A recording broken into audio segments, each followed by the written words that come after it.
This is Release Rotation. I'm your host, John W. Snyder. This is the second episode of 2019. Hope you guys have had a great year. Hope you're sticking to your New Year's resolutions. And I hope you're having fun. Couple of things to get off my chest.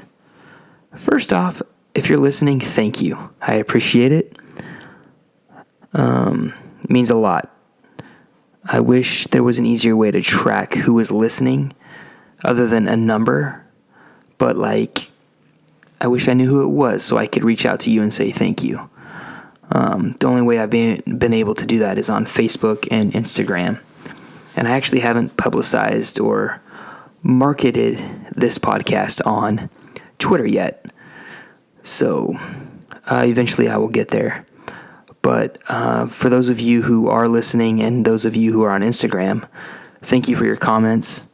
I appreciate it. It means a lot. A couple shout outs. Jaime, thank you. I appreciate the advice you gave me and the recommendation you gave me for getting a filter so my peas don't pop.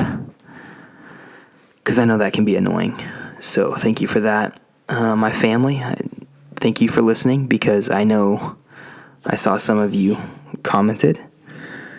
And that's pretty cool. I don't care if it's 3 of you.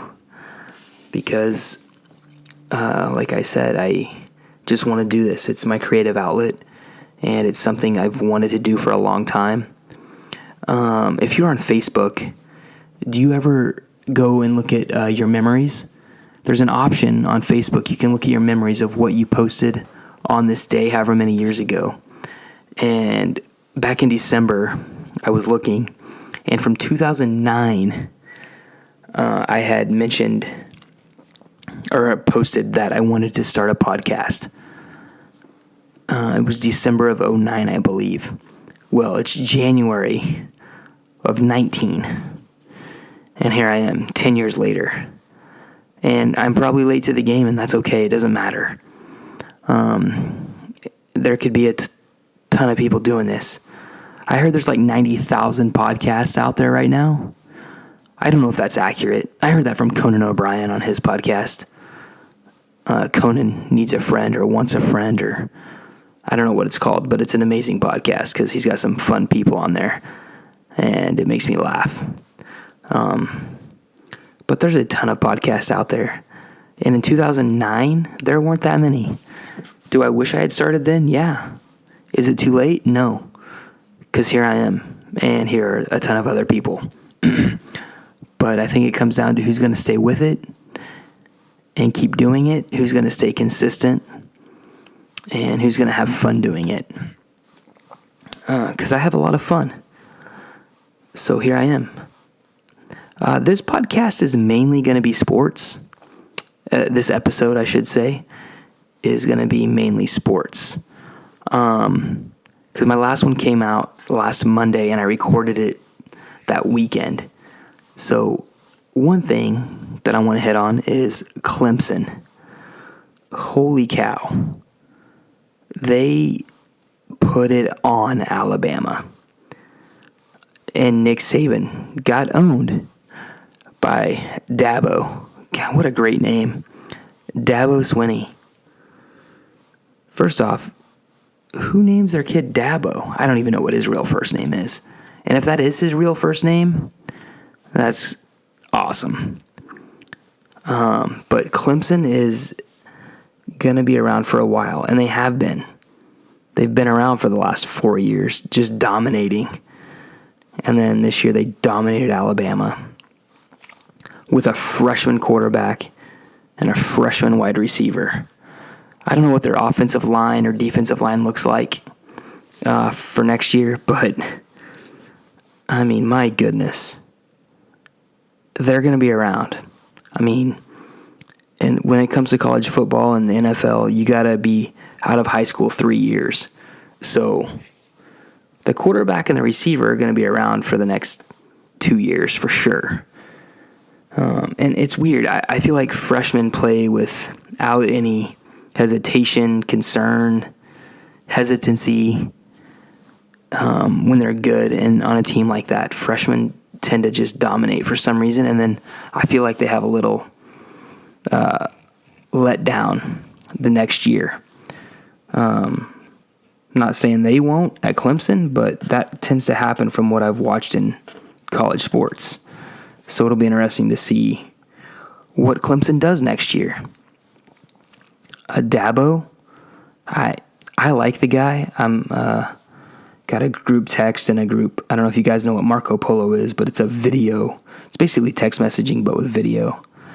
And I think I'm the only guy in our group who likes Dabo. I don't have a problem with him. I mean, how can you? The culture he's built at Clemson. I mean, unless you're jealous of him, I get that. Most of my friends in my group are Oklahoma Sooner fans. So maybe they're jealous. I don't know. I actually asked that in the Marco Polo, and none of them responded. So if you're listening, respond to my Marco Polo and let me know if you're jealous of Clemson and Dabo, and that's why you don't like Dabo. Is it because they took Brent Venables from OU? I don't know, because that's crazy. And it's crazy that Venables is just like, no, I'm good here. I'm going to say the defensive coordinator at Clemson. Because he could probably be a head coach somewhere. But he's chosen to stay at Clemson. I mean, he's getting paid well, and he's winning national championships. So, why not? Kyler Murray, speaking of OU, Oklahoma quarterback, won the Heisman this year, was drafted in the top 10 of the MLB draft last year by the Oakland A's, and he could very well, most likely will be a top 10 pick in the NFL draft this year. That has never happened. There's never been a player to go top 10 in both those drafts,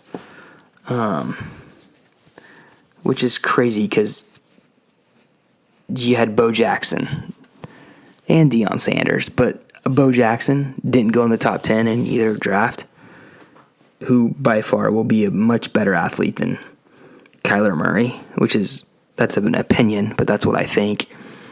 But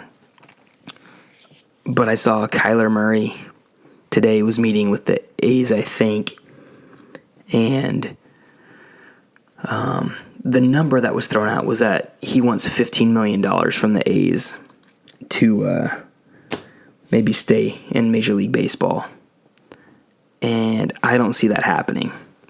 I think he goes NFL. One reason I don't think the A's will offer that at all. I mean, he hasn't played baseball in, 8 months? Does that matter? I don't know. No clue. But I think last May was his last time he played baseball. He's been focused on football. I also wonder if he threw out that number. This is what I thought about today. Did he want that $15 million just so the A's can say no? And he can go, okay, that's fine. I'm just going to play football because he's a good guy and he doesn't want to snub the A's. I don't know. Just a thought I had. Maybe that's how he feels. And that's who he is as a person, that he's going to just say, hey, give me 15. Or maybe he's really greedy and wants $15 million. And that's what he's trying to get. And I don't blame him. I mean, it's in his hands right now, I guess, right? Why not? Why not try it? If the A's say no, then okay, great. I'll go play football. That's what I think. Who knows, though? Again, it's an opinion. That's how I feel about that, though. What else do we have? The Lakers. I bring up the Lakers because I'm originally from Oklahoma, Edmond, Oklahoma, which is about 10 miles north of Oklahoma City, if that. I mean, if you go with Oklahoma City city limits, I grew up about 3 miles north of the Oklahoma City limits in Edmond, Oklahoma. So yeah, I am a Sooners fan. I graduated from Oklahoma State, so I am a Cowboys fan. I want OU to win every game, except for when they play OSU, but I'm not hurt if they lose, obviously. But I am an Oklahoma City Thunder fan. How can I not be? But I now live in Southern California, and I work with a whole lot of Lakers fans, and they crack me up. For instance, the other night when I think it was the Oklahoma City game when the Lakers played Oklahoma City like a week ago or so, and the Lakers fans booed Lonzo Ball in the stadium there in the arena. I thought that was hilarious. Who boos their own team? But then I asked the guys I work with who are Lakers fans, and they said that Lonzo Ball deserved to get booed. So I guess that's a typical Laker fan, and that's how they feel. I get it. You've won some championships, and that's what you demand are championships. And winning and making baskets, I guess. But I thought that was hilarious. Something I saw, though, LeBron's been out. Oklahoma City caught the Lakers without LeBron. I still think Oklahoma City would have won that game anyways if the Lakers had LeBron. But LeBron has been out, and then I saw a thing that maybe his injury isn't as bad as it really is. He just wants to see what this team does without him, who shows up. But if you're a competitor and you're, I don't know how old LeBron is, 34, 35, 33, I don't know. But if you're a competitor, I don't think you miss games because you want to see how other players do. I saw that and I was like, nah, that's BS. He would play if he could. I think if you're a competitor like that, who knows? Could be wrong, but that's how I feel. So I thought that was funny. And then another thing that's been coming up now is that Luke Walton should be fired. Why hasn't he been fired? He should be fired. If LeBron wanted Luke Walton gone, he'd be gone. Let's be honest. We know that. You know that. If LeBron didn't want Luke Walton as the head coach, Luke Walton would not be the head coach. That's my thoughts on that. What else do we have? Oklahoma State still looking for an offensive coordinator. They thought it was going to be the guy from Eastern Washington that has Oklahoma State ties. There were rumors that he had signed on with Oklahoma State, and then there's rumors that he's not, and I think as of now he has not because that news would have broken by now, I feel. Anyways, Oklahoma State's still looking for a offensive coordinator. It's funny, too, because I saw today, actually, I was looking at my memories on Facebook, and 2012, I believe, Oklahoma State was looking for an offensive coordinator because Holgerson left to go to West Virginia. And the names I threw out were Les Miles, Rich Rodriguez, and Norm Chow on Facebook. That's what I put out in 2012. That, hey, these guys are available. Hilarious. So who knows who Oklahoma State will get. Gundy went with some no names.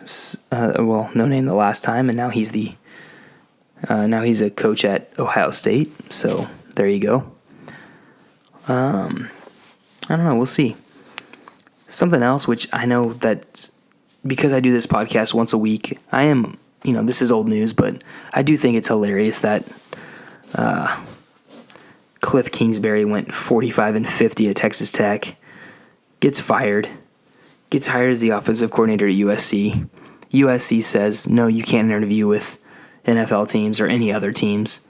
And now Cliff Kingsbury is the head coach of the Arizona Cardinals. Hilarious. The Cardinals won 3 games this year. So the ceiling's not very high for Cliff at 39 years old. So if the Cardinals won 3 games, I mean, what's a successful season considered for a new head coach who had a losing record in college and is now a NFL coach? I mean, what do you expect from the guy? I guarantee you I don't have any Cardinals fans listening to this podcast, but he wins 5 or 6 games. That's a good hire, considering that they won 3 games last year. That's a good hire. Win 5 or 6, you're good. You're good to stay on. They're not going to fire you. So that'll be interesting to see what happens there. But really funny to think about. It's funny, too, that these NFL teams are now going after these younger guys, which I get. Go back to the 80s, 90s, 70s, 60s. I don't know. It'd be interesting to go back and see how young some of those coaches were when they got their first NFL head coaching job. Because now you've got LaFleur, did I say that right, at the Packers, who was the offensive coordinator at the Titans. He's 39. Cliff Kingsbury's 39. You've got Sean McVay, who's now playing in a championship game as head coach of the Rams. He was hired 2 years ago. And everyone's like, what? This dude's 33. So I'm guessing he's around 35 now. And he's 1 win away from going to the Super Bowl in his second season as an NFL head coach after he was an offensive coordinator at the Washington Redskins. So, who knows? What do I know? I know that they've accomplished a lot in their lives. So that's awesome. But I don't know. It's interesting to think about just these NFL teams going after younger guys. So, we'll see how that turns out. What else do we have? The Patriots. I mean, we've got the NFL games this weekend. Most of them are yawners, right? Colts, Cowboys. No, wait, that's not right. Wow, I just went blank. Sorry, Colts, Chiefs, Cowboys, Rams. Those games weren't the best. And then you had the Patriots just blow out the Chargers, and the Saints had to come back today to beat the Eagles. So that was a good game. So that was fun. So I'm hoping the division championship games will be a little better next week, a little closer. I'm not a huge NFL guy, but I like watching playoffs, and I do fantasy, but I'm paying attention to fantasy, and then I do watch playoff games, so I do hope they're close games, so they're at least watchable. I mean, if you don't really care, then they're not that fun to watch if it's a blowout. I mean, although I did grow up a Kansas City Chiefs fan, a Kansas City Royals fan forever, so I will be cheering for the Chiefs. And my adopted team, obviously, is the LA Rams, which is funny that they could play each other in the Super Bowl. But Chiefs have to get past the Patriots, which the Patriots already beat them once this year. And then the Saints-Rams, which that should be a good game. Both games should be good. Should be, on paper. But we'll see. But the Patriots, living again in Southern California, I work with a bunch of LA Rams and a bunch of Chargers fans. And the other day I was talking about the Chargers, and I was talking to someone I work with, and they were talking about how, no, this is the Chargers' year. If I was a betting person, I would take the Chargers. And my initial response was, how can you bet against Tom Brady and the Patriots in the playoffs? And my point was proven today, which felt good. I didn't bet any money. Should have. I would have won a little bit of money, but I don't gamble on sports. But the Patriots are just too good when it comes to playoffs. Tom Brady is 41 years old. He's 41. And he's 1 win away from the Super Bowl. That is insane. Crazy. So, but my picks, I'm hoping it's the Chiefs and the Rams in the Super Bowl. That would be pretty fun. That would be a fun game to watch. Chiefs and the Rams. Who knows? We'll see. With my luck, it'll be the Saints and the Patriots. So that's my sports section. Something else that I do like to talk about is just my life and how I got here. And it's easier for me to talk about sports because, excuse me, I wanted to be a sports reporter, broadcaster since about 6th grade. I can remember sitting in my room and doing play-by-play for imaginary hockey games and basketball games. I was really big into hockey, like 6th through 8th grade. So I would do imaginary play-by-play for hockey games, but mainly basketball. And then I got to reporting, and in college I did the journalism thing, and all of my stories were sports because that's all I cared about. That's what I wanted to do, and so that's why this podcast will be about 85-90% sports. So maybe that's your thing, maybe it's not. But I'm also going to intertwine some other things in here. Like I said, I'm going to do some interviews with some cool businesses, and then just talk about some life lessons. Like in some future episodes, I'll talk about how I've been fired from 2 churches. We'll talk about that. I don't care. It's my past. It's my history. It's who I am. So we'll get into that a little bit, and just those life lessons and those experiences and what they taught me. And so that'll be fun. Those will be fun to listen to and for me to rehash. But I do want to leave you with this one tidbit and a little life lesson that my grandpa used to say all the time. My dad's dad, Grandpa Snyder. And then my dad has drilled this into me for now decades, but it's basically if the quote was, I'm going to butcher it, but if you can't afford to buy something with cash, then you don't need it unless it's a home. So basically don't put anything on credit unless it's a house. Don't finance anything unless it's a house. I guess credit's a little different. If you can pay off your credit card, great. If you can't, then you probably shouldn't be buying stuff. But basically, don't finance anything if you can't afford it, unless it's a house. And that was drilled into me at a very young age. And I think that's something that I've stuck to, and it's been awesome. And I'm so happy that was something that was passed down to me, because it's definitely helped us a lot along the way. My wife and I. Excuse me. I may not edit that out. Probably won't, because it's late and I'm lazy. But yeah, and that's a life lesson that that I've clung to and I've passed on now, and that's something that my family, that we're doing. And so right now, the only thing we finance is our house. The mortgage on our house is what we pay. Both of our cars are paid off. We don't buy stuff that we can't afford. And